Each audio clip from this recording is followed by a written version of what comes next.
Hey, this is Richie Marrufo from the Barbed Wire Open Mic Series, aka BWOMs, and you're listening to the El Paso Creators Podcast Show. If you haven't already, make sure to follow them on Instagram, YouTube, and other social media. Without further ado, here's the show. Check it. Hi, my name is Tino Ortega, and I'm a local artist here in El Paso, Texas. I'm here for this episode of El Paso Creative. Awesome, Tino. So just kind of give myself a quick intro. Hey guys, my name is Isaac Hernandez. I'm your host today for the Paso Creators Podcast Show. We're here at the amazing Galeria Lincoln. They have amazing projects coming up next year and stuff. So Tino's the guy. Tino's the owner of the gallery. So if you guys ever are looking for an art gallery or things to come visit, around town or whatever, or if you're an artist who wants to be a part of a gallery, or even hiring an artist too. There you go. You even hiring an artist. Make sure you guys hit up Tino and everything. Tino, just for people who don't know you, I know you're pretty well established and known here in El Paso. I would say everybody should know you, but for people who don't, want to just give us a quick 2-3 minute introduction. Who is it that you are? What is it that you do? Yeah. So, my story goes back to being out living in the Lower Valley. I came from very humble beginnings. Didn't come from much. The only thing that I really had as an outlet as a kid really was my artwork, and being inspired by the neighborhood in the Lower Valley right there off Zaragoza and Alameda. Yeah. There's that big mural of Virgen. So I remember being inspired by other people's artwork growing up. And it's funny because the reason I started drawing was because I was in daycare, and one of the girls that was taking care of us, she asked me, he's like, hey, well, what do you want me to draw you? And I just, me as a little cocky little shit, Yeah. I was thinking oh, she's not going to be able to draw whatever I tell her. And so I thought of the hardest thing I could think of at the time. And for me at the time, it was Ninja Turtles. Okay. So I was like, hey, draw me a Ninja Turtle. And so she went and she whipped one out. I'm like, oh, damn. And luckily I was paying attention to every stroke and the way she was pretty much applying the brush and the way she was drawing it out. And it kind of started from there because I went home and I started drawing Ninja Turtles. You just naturally got that feeling of I want to be an artist type of thing. I just want to draw, paint, things like that. Not necessarily that. I was just so impressed by her. Yeah. I was like, oh my God, she drew a Ninja Turtle. But then I saw it, the way she was doing it. I'm like, maybe I could do the same thing. So I just tried to copy her and what she was doing. And it just kind of progressed from there. And it's one of those things where, something small in your childhood can spark something really big. Because I grew up drawing and having a love for art, but I never thought I could do anything with it. So I moved out of El Paso when I was 18. Yeah, as soon as I was 18, I moved the hell out. I went to go up and do school up in Tacoma, Washington. Yeah. And I lived up there for a couple of years. And before I actually moved there, and while I was there, I was apprenticing at tattoo shops and things like that. So before I left, I was apprenticing, and then up there, I was trying to apprentice, but nobody would take me on. Yeah. Which was really unfortunate. And so it's one of those things where, that passion of drawing has always been there. But it was only when I came back to El Paso that, I'd see the flourishing art scene of Seattle, Tacoma, Portland, Vancouver. You see all these big art scenes out there. And then you come back here. This was back in 2007. Damn. Okay. And there was nothing like that then. And there was some things. There was this one place called Mars Hill. It's actually right where Tovar Printing is at now. Okay. It used to be an old fire station, and they used to hold art shows in there. Yeah. That's cool. That is cool. That's actually where the Loft Light Studios started. So the same guys that were running that spot, they got the spot downtown, and it kind of blew up from there. But before that, there was really nothing as much of an art scene unless it was out there in Saneli. So for years, you see these art scenes come and go, and you see them peak, and then they just disappear, and then you're like, where the hell did the art scene go? Yeah. And so when I came back and I moved back here, that's when it was weird. I got a career. I was working on Fort Bliss, and then I just wanted to focus on my art. Yeah. And it's just one of those things where it's it's my passion. You didn't want to do anything else but art. Well, I was using my job to fund my art supplies because art supplies, as everybody knows, are not cheap. Well, what art supplies did you start with? Because a lot of people are I need that most expensive paint type of thing, Well, I started off with not even having paper in the house to draw. So whatever I could get my hands on and create, I would utilize that. So sometimes I'd draw on the back of portraits, like you go to like Kmart and take a family portrait or whatever. I'd remember like, oh, there's a blank sheet on here and drawing on the back of portraits and things like that. It's always like, we didn't have a lot of money, especially for art supplies. Like I remember sometimes as a kid, like there would be like literally tortillas and mantequilla in the fridge, and that was it. Yeah. And so like we could barely like feed ourselves, and then like you're talking about art supplies, like So I didn't really have that luxury as a kid, or anybody that was really artistic in the family either. So it's just like one of those things where I had to evolve with what I had. And when was it when like you told like your parents, you're like, hey, I want to be an artist? Like, especially growing up like that, like how did they take it? I used to fuck around with my mom all the time, and like I don't think she would take me seriously, or like she saw the work I was creating and she saw what I was doing, because like I think the first mural I ever did was in middle school, and then was it here? It was in Desert View Middle School. Desert View. So it's like right there off Vista del Sol. Okay, so it was in El Paso, Yeah. Okay. And so like that's when I first did my first mural with a collective, and then did my first mural by myself. And she saw I had a knack for it. So like all my relatives, when like Christmas would come around or birthdays, like here's some art supplies, and I'd utilize that. Yeah. But it wasn't until like I really got to high school that I got to really develop that a little bit more. But it's just, it's nice to have some family members that actually, they see what you're into, and they actually pay attention, and they're like, okay, we're going to help fund it. Exactly. That's always a good thing. Yeah. Because I mean, there's always people who like, how would you see it like on the other side of it, like about people who don't support their kids or like their family members as being an artist? Like that has a mental toll, like as an artist, to be like, you come out as like, hey, I want to be a painter, I want to be a photographer, this and that. And then right off the bat, people are like, nah, like you can't go get a real job, Like how do you take that perspective? I kind of get it from their perspective, because I took that route. I was like, how am I going to fund myself as an artist? So that's why I use my career to fund myself. But at the same time, I see individuals that have lived years of their life, like a majority of their life, and they don't even know what they love to do. Yeah. And to me, that is crazy. So I can't imagine going your entire life and not knowing what your life's purpose was. With now, like to me, that like I'm blessed that I found that at such an early age. Yeah. Because I know I'm gonna be drawing and painting till I die. Yeah. I'm gonna like the very last breath of me is gonna be with a paintbrush or a spray can or whatever. Yeah. So to me, I'm like, I get it. Like it's important to be able to self-sustain. But at the same time, it takes a toll on you if you don't know what your life's purpose is. Right. Like what is it more than just painting? Like, yeah, it's cool. It's your passion, but what are you going to do with it? Yeah. Cause there's a lot of people that paint, but don't have a love for it. Yeah. There's a lot, same thing with a lot of musicians, there's a lot of people that I know play musical instruments, but they don't have that love for it. Yeah. Like, you know what I mean? Like they just want to play, but they don't have like the understanding of the music. Yeah. Like what it is to love it type of thing. Yeah. Yeah. And I wanted to ask you, cause you mentioned earlier, like, when you had to figure out how to fund it. How did you start funding? So let's go back to like the whole backstory, like your first project, maybe like the first, I guess, avenue where you decided you were like, I'm gonna go and pursue this, like to make money, things like that. Like, how was your first funding phase like, or your whole first commission type of thing? Oh, well, it's weird because it plays into so many aspects. Because there's the first time you actually go out and buy canvases and paintbrushes and all the paints, and then there's also times where you're like, it's the first time you're doing a mural. So it's been crazy to see. Like on my first mural, it got funded. A lot of the time I had to donate, but it was just part of the learning process. And like funding projects on my own, it's been the same process, but just except it's coming out of your pocket. How did you get your exposure? Like, how did you get people to notice your artwork and like differentiate yourself from like other people who are doing art too? I guess I don't know how I did it. Like it's honestly, I've been in the art scene for over 10 years now. Yeah.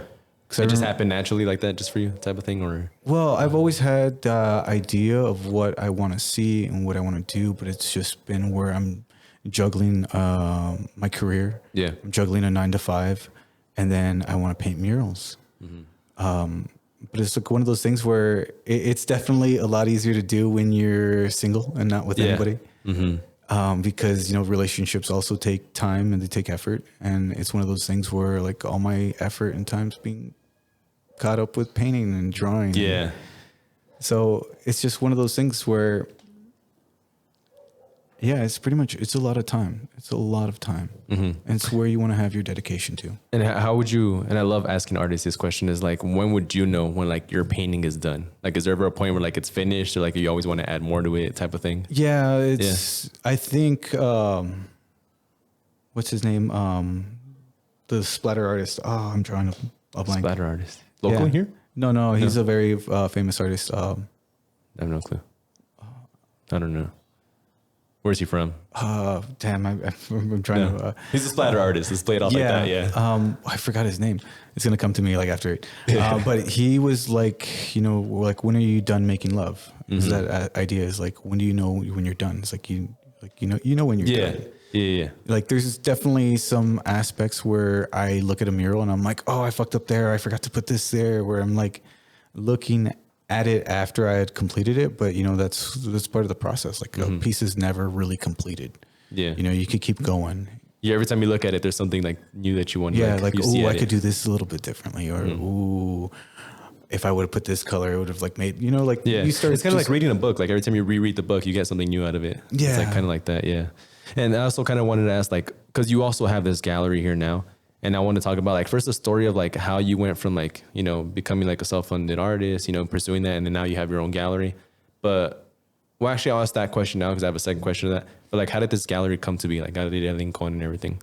Yeah. So it's one of those things where I've always had the idea of opening a gallery. Yeah.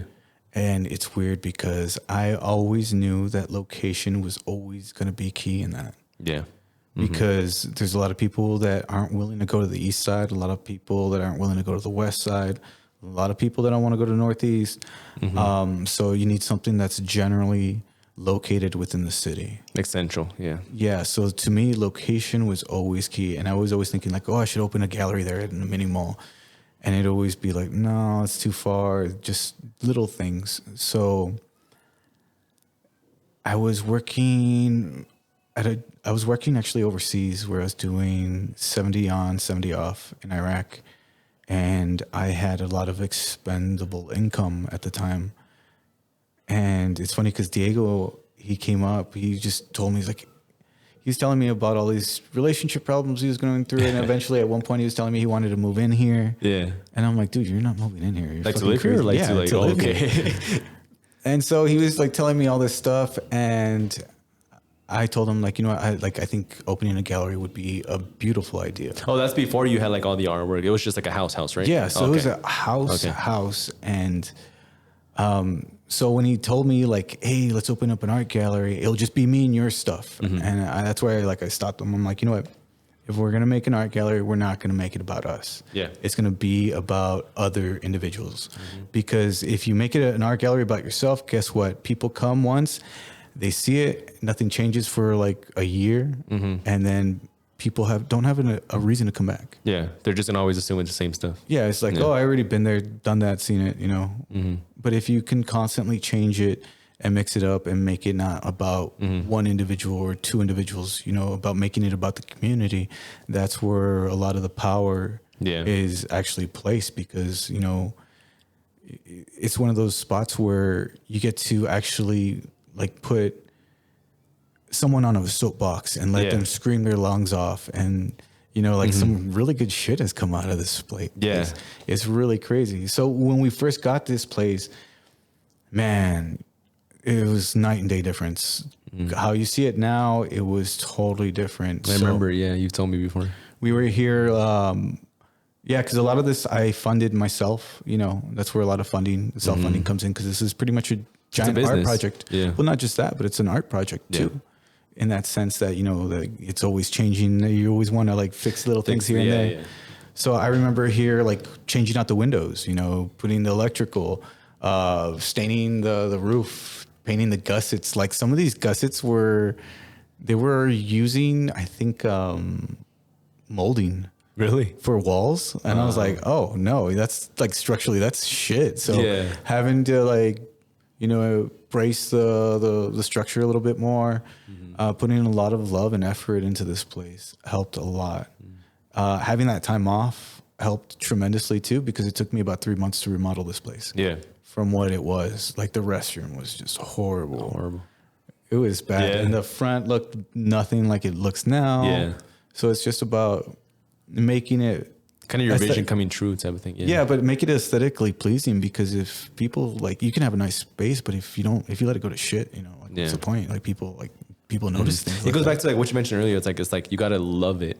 Yeah. Like you gotta love your projects, your art, or else it's not gonna be what you want to become, type of thing. Yeah. So I completely agree with that. And I really love like the dark room too. Another thing is like the art, the interactiveness of it. It's like having that dark room here. It's like you don't see that anywhere else. It's just pictures on walls, but like here you have like interactive stuff, like that plane, shipping containers, that little dark room. And that's what's cool about it, is that like a lot of people have brought their own love to it. So we actually had an artist that her name was Jupi, and she would have blacklight paintings. And so I remember for the longest time, we were showing her paintings off with black lights, like flashlights. Yeah. And then someone just like told us like, why don't you just paint it into a black room, and then just put a black light. And it's like, oh, that'd make it like so much easier. So it just from that like little idea that someone else brings in, you just kind of like manifest it, and you're like, oh my God, this would be perfect here. And you constantly change that up too. How like every time I come, it's something different in there. Yeah, we try to keep the black light changing. So just like all the murals in the back, they're constantly being, there's like little schedules, like, okay, we did this one first, we should do that one last. So we just kind of change up all the artwork. And how did you get shipping containers in a plane in here, bro? Like, that's my biggest question. How'd you get a plane in here? It's just about who you know sometimes. Yeah. Luckily, Jonathan, the owner of the spot that we rent it from, he actually had all of it. So he's just showing them like the ideas of what we had. Like we had a really great idea of converting one of the shipping containers into an artist in residency, but just after a while, funding kind of cuts a little short. So kind of went away with that project, but it's just one of those things where we were going to utilize it for other projects and other things. And, sometimes it just becomes something else. Yeah. Cause I've seen that play. Like you take it out to like, for example, Chocolate Block this year, you took it out there. Yeah. And you guys were painting on it, things like that. So like, that's very unique. Like to just have like different stuff that like people interact with, people see, rather than just like pictures on walls and things like that. Yeah. So I guess the second question I was going to ask to that one too is like, but you can answer this in either way. Either it's like the way you grew up as an artist, or the way that you built this gallery as a whole. Is what does like that one term success mean to you? Like what is success for you as an artist, a creative? That's super subjective, because everybody has success in their own aspects. So when I came back from Tacoma, I made a pact with God. So my mom would tell me the story of where she made a pact similar to what I did, where she was failing nursing school, and she made a pact that, if I pass nursing school, I will sacrifice a portion of myself and do the walk to Saneli. Yeah. And so she passed it and did that. And it was like one of those memories I have as a kid was, helping my mom fulfill her pact that she had made. And, when I was living in Tacoma, I ran into the same thing. And it was like, I was in this really, really strict school that we were so heavily regulated by the FAA that if my grades dipped below a 90, I was considered failing. And so like, to me, I'm like, oh shit. So I was having trouble in school. I was working 36 hours a week at Sears, and then I was going to school 36 hours a week. So like, wow. I was busting my ass. Yeah. So like my grades started taking a hit, and I made that pact. And it's one of those things where it came to fruition. So like I gave myself as much as I could with those walks. And then one year where I was actually deployed to Colombia and I couldn't make that pilgrimage. And so I was like, I need to give back in another way, because I'm not going to be able to give back this year. And I was like, well, what can I give back with? And to me, I'm like, there's so much time dedicated in my art that would be the perfect way to give back. So every year I try to make it an effort to at least give to 2 or 3 charities every year. So just donating myself through my art and putting that love into it. Like, it's that idea like, okay, I'm fulfilling this penance in a way, but at the same time, you know, I'm doing it well with something I love to do. Like your ability to give back is like what your kind of like your angle is. It's just like, I don't care if anything else happens, but as long as I'm giving back type of thing. Yeah. That's a very genuine thing to do. Like that's exactly kind of what I live by too. Like a lot of people ask me too, like, what do you want to do? And I'm like, I don't know how to answer that question yet, but I do know that I want to do something with like helping people. Yeah. Like that's all I want to do. Like as long as it helps somebody, then that's what matters more than like something else and things like that. And so what's been like kind of like the phase where like you for sure saw your art take off, like that thing where like, once that happened, like your art took off? I still don't see it. I'm like, I see it a little bit, but at the same time, I try not to think of it like that. Like I think I'll be happy when I'm like traveling the world, right? You know, doing my art. But until then I'm like, it's cool. It's cool to see so many people react to it. And I'm just glad that I can give a voice with my art, because if people are looking at me, I might as well be saying something with it. Exactly. And so to be able to do like all these powerful murals of individuals that are Chicano icons, that are just local heroes, that other people just don't even really know about. You know? So to me, it's not about me. You know, it's about, you know, giving other people powerful that people exposure, that voice. It's also about embracing our culture, because it's a big thing. Yeah, I feel like that's a really big aspect of who we are. How did El Paso like inspire your art, like its culture, its history, and everything? Shit, it's just inspiring from when we were kids, and you don't even know it.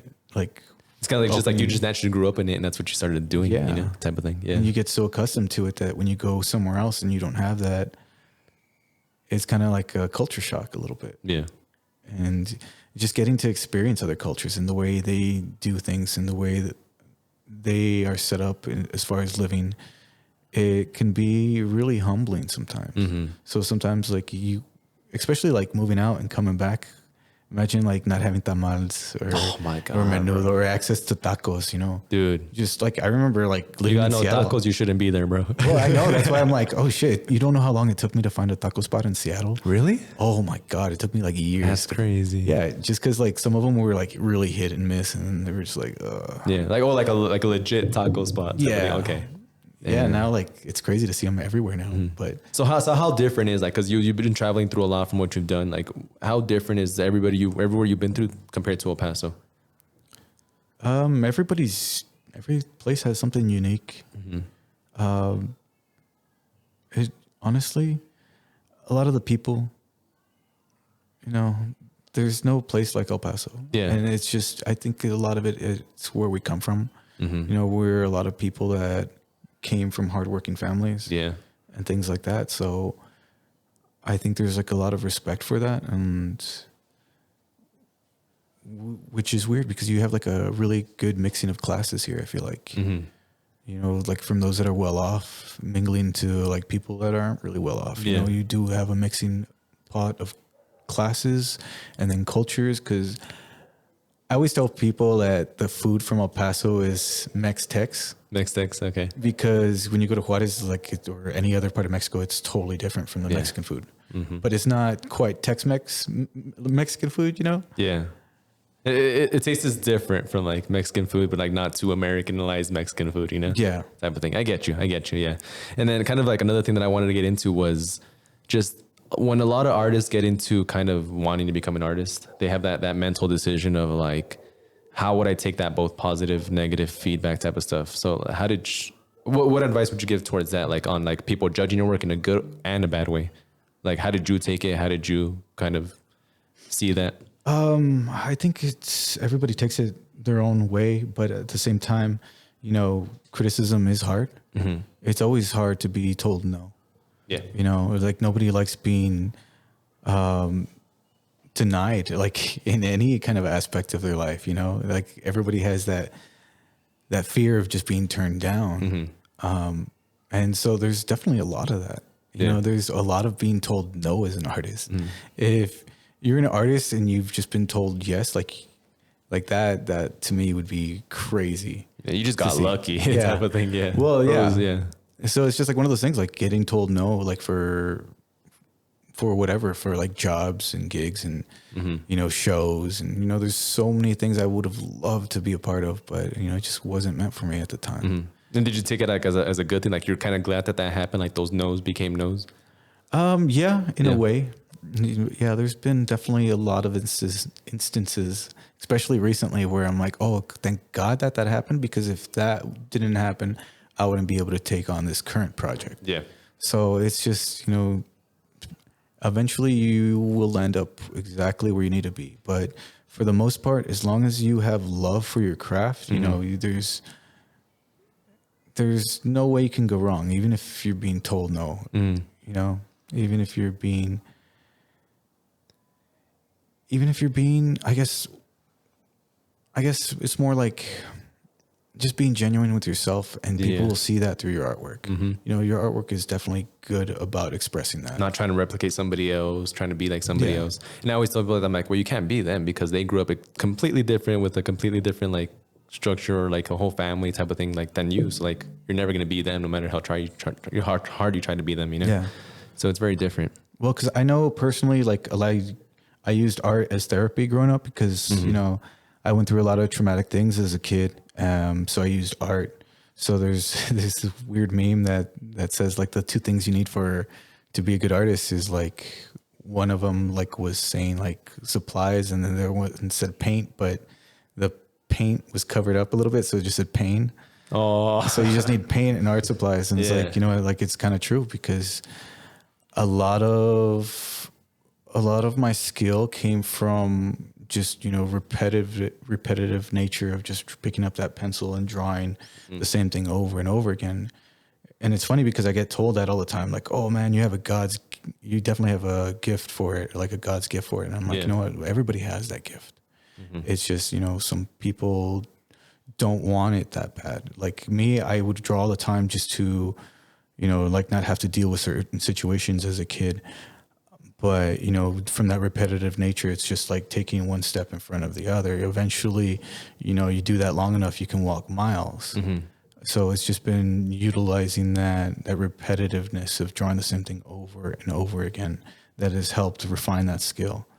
And, you know, as you build it, you start loving it more and more and respecting it for what it is. Yeah, I completely agree with all that. And kind of, I wanted to ask you this as both on the both side of like a business owner and a gallery, and then also as an artist, is the whole pandemic thing last year. Was that like, how did you overcome some of the challenges you faced that like as a gallery, and then what things did you learn from it, different stuff as an artist? Maybe how did that help you as an artist?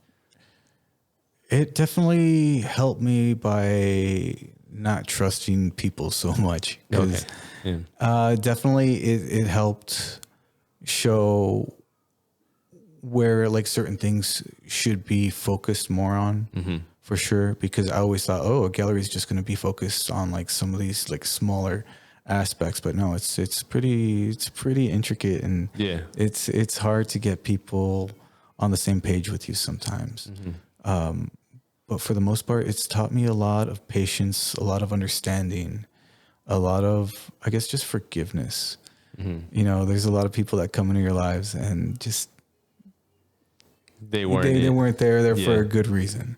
So it's a lot of just forgiveness and just letting things go and just not focusing on other people's artwork, but morally just focusing on your own, because that's one thing that this spot is. It's a piece of artwork, you know, it's that love's put in there, and it's that aspect that, you know, it's constantly changing. It's its own art piece in a way. So it's like, it's like kind of like a love letter to El Paso and the art scene that I have for them.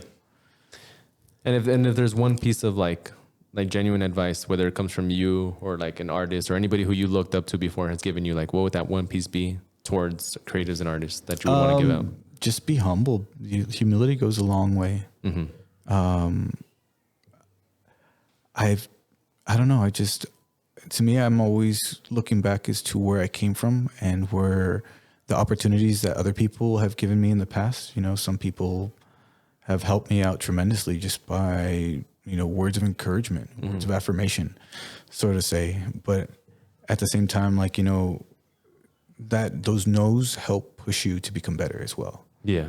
So it's just giving and taking from little situations what you want out of it. Mm-hmm. You can take something negative and make it something negative, or you can take something negative and turn it into Kind of like a something whole positive. mindset type of thing. Like, Yeah. How's the way you think is going to way that your life's going to pretty much go. Yeah. Type of thing. And here comes that golden question that I asked you in the very beginning, was like something that you know now that you wish you would have known when you first got started. What would that one thing, or it could be multiple things. It doesn't have to be one thing. But what would that be? Damn. Yeah. That one's still a hard one to. It is. It's a very hard one. A lot of people always say it's hard. I don't know, because I feel like a lot of knowledge would have came in handy, but at the same time, I wouldn't be able to make those risks having had that that foresight, like. So to me, I'm just, if I knew something now, I think it'd just be more of a positive attitude. Have more of a positive attitude. Yeah, It's just about going things, because I used to be like really pessimistic all the time. Yeah. Always have like the negative mentality, like always, things are gonna go or the worst possible way, and which is crazy because opening this spot, it was like fucking Disneyland. Nothing worked. It was like the first day of opening on Disneyland. We opened up the spot and the whole breaker went out, and we had to like change all the fuses out, like go from a fuse type breaker box to like a more beefy standard size one. So just like little things that I'm like, oh my God, like things are going wrong. Like, well, guess what? It's going to get even worse. So it's about having a positive mindset, because it's going to prepare you for even when the worst does come, Yeah.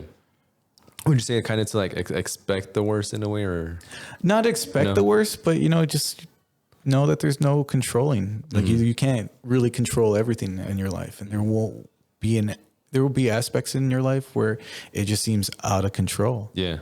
But just having a good mindset about it will change everything. Which piece of like artwork that you've done really had like a big impact on you, like making that piece? Like I'd say the I Heart EP. I heard IP. Yeah. Yeah, because that's how like the balloon started, was with Gus. So when they were first opening, we were like barely opening too, and I got to meet Gus from across the street at Old Sheepdog, and he was telling me about how his wife, Brisa, how her aunt and uncle were actually killed in the August 3rd shooting. And so when they told me about that, I just thought of something like cute, something to like commemorate the victims by, and it was like, okay, well, we'll do an I Heart EP. Like the whole Paso Strong thing, right? Yeah. Yeah. Because there was the El Paso Strong, and then there was like a lot of controversy about a lot of the murals that were going up, because like, where's all the money going and all that. So I remember I was like, I was very hesitant about doing things like that, because, there's,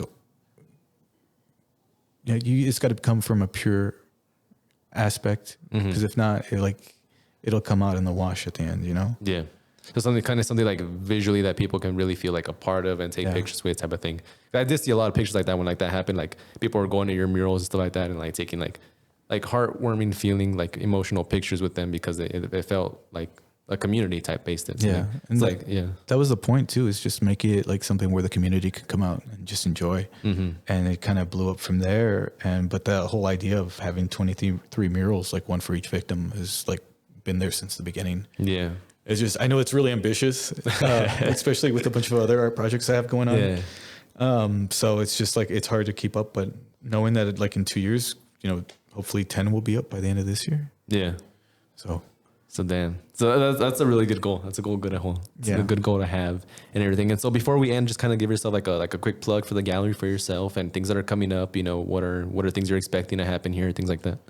Okay, so my name is Tino Ortega. I'm the local owner here at Galleria Lincoln, and I'm a muralist. I'm an artist. We luckily have this really great art project where we're going to be hopefully restoring the Lincoln Park murals here soon. And so we got a big team of artists selected that hopefully will be coming up in the next year. Awesome. Yeah. Like just like remodel like everything with like local artists and everything. That'd be really cool. So we're gonna have a new flair. We're gonna be crowdfunding and reaching out and hopefully getting new sponsors. That'd be really, really cool. It's really cool. That'd be amazing. Where can people like reach out to you? Like if they want to like contact you, maybe be a part of it too, type of thing. So you can follow the gallery. The gallery page is Galleria Lincoln, on Instagram, and we have a Facebook as well, or they could follow ORTEGTINO on Instagram too. So that's Ortega Tino.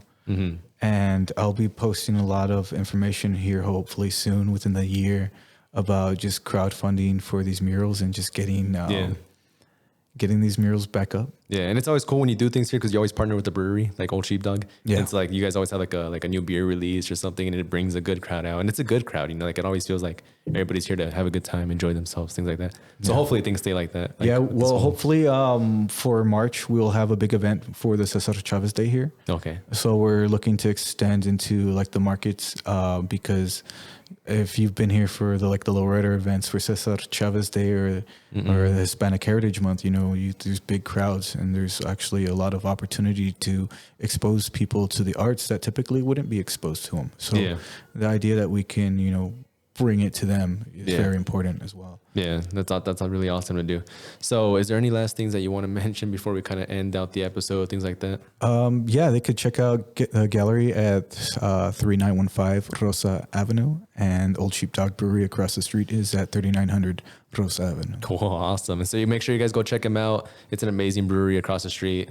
They've been here for I guess longer than, or like were you guys like here the same time, or was it like were they here like they were here like maybe a year before setting up, and then they opened like maybe like almost like a month right before we did. Cool. So it's an amazing spot. Like it's also like a very hidden gem here in El Paso. It's like if you know about it, like you fall in love with it type of thing. And so make sure you guys come check him out. Make sure you guys go hit up Tino.